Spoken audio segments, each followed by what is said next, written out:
Hi, Emma. So we're here to talk about your story about how you've been forced out of your property, which is a shared ownership property. So just tell us a little bit about how did you end up buying this property? You're shared owner, so you don't own the whole property. You own a part of it, and you pay rent on part.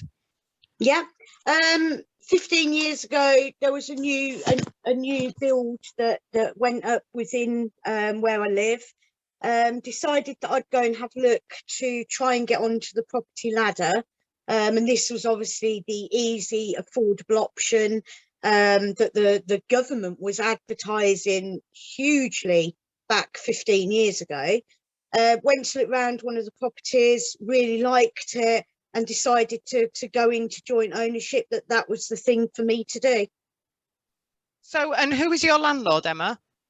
Landlord is Hyde Housing Association. Right. And how have you found Hyde over that time? To start with, I've got to be honest, they were okay. It's only been, I would say, last 3, maybe 4 years that it has become very, very bad. Previously, it's the same thing. You get your service statement each year. Looks good, payment's nice, so you pay it, no problem.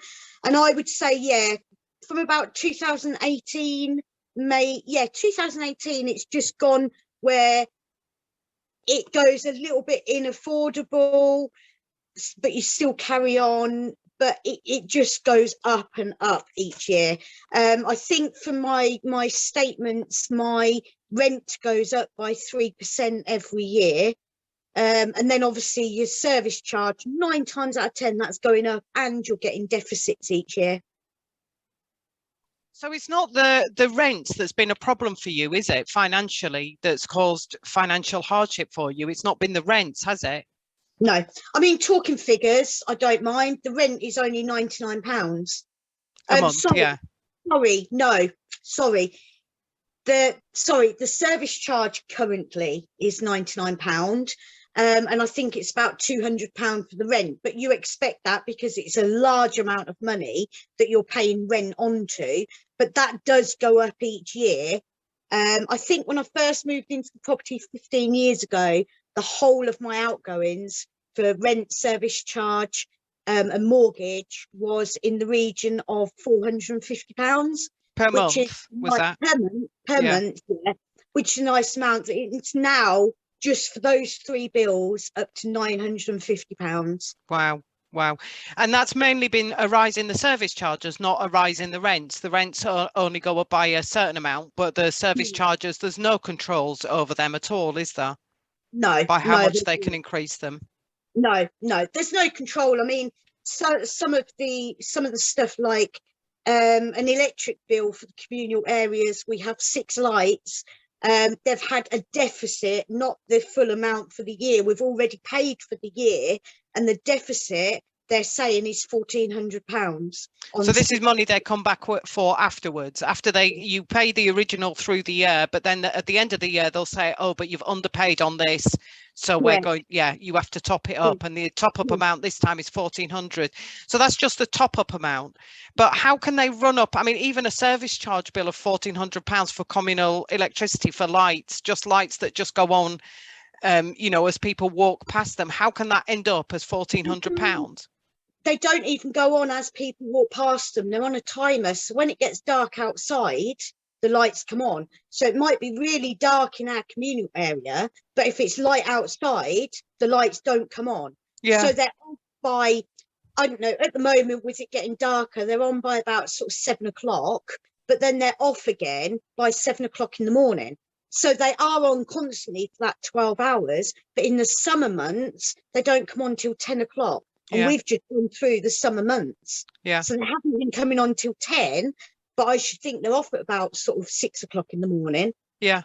And so how much is the total communal electricity bill, do you know, including that £1,400 for the year? I think last year, it was about £700. for the year? Yeah, so they're saying £2,000 with that deficit. Right. That's a hell of a difference between what they estimated it was going to cost and what it actually ended up. So they originally estimated it would cost 700, but now they're charging you nearly £2,000 for it, or over £2,000, in fact. Yeah. Okay. And have this that's between the nine flats that are within the building. It's still a hell of a lot. It's still a Yeah. hell of a lot and a hell of an increase, a hell of an additional amount for people to be finding. So, and have the services massively improved over that time? I mean, has there been a big change in them with this increased cost? Definitely not.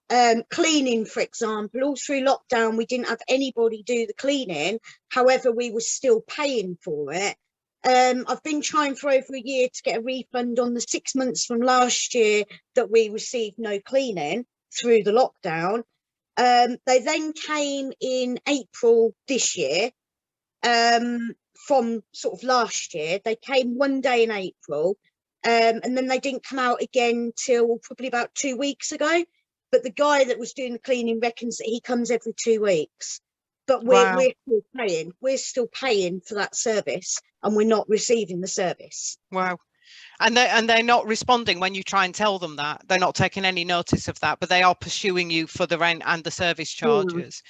And you're in a position now, Emma, aren't you, where you feel you can't carry on paying it. You work as well, don't you? It's not this is coming from your pocket. You're actually going out to work, but you still can't afford the increases. So I work a lot of hours. I do 60 hours a week, but have to come out of my flat. So what's happening to you, Emma? What's going to happen with your flat? Tell us about what your plan is now. Plan at the moment, in the next 3, maybe 4 weeks, I'm planning to hand my keys back to the mortgage, because I can't afford it. I'm in arrears, not arrears with anybody, but arrears myself, where I'm having to juggle bills to make ends meet each month. And does that mean, I mean, for you, that presumably means that you have been made homeless by the service charges? Of course. Yeah, of course.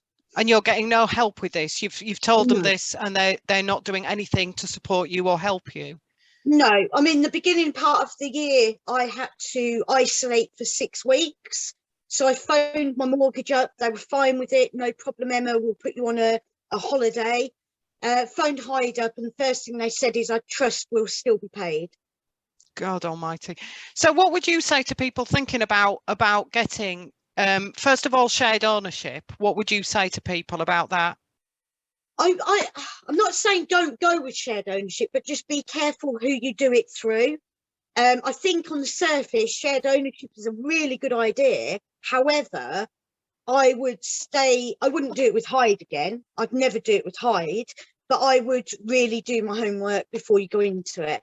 I mean, I could have done my homework 15 years ago. However, I don't think that there was as wide a problem with some of the housing associations back then as what it is now. So nowadays, I would certainly do my homework before doing it, before going ahead and doing it. But you would warn people off actually getting a property with Hyde? Definitely. Yeah, definitely. I just think it's horrendous. Well, thank you, Emma. Thank you for telling your story to us, and I'm sure it'll be something that resonates with a lot of other people. Thank you.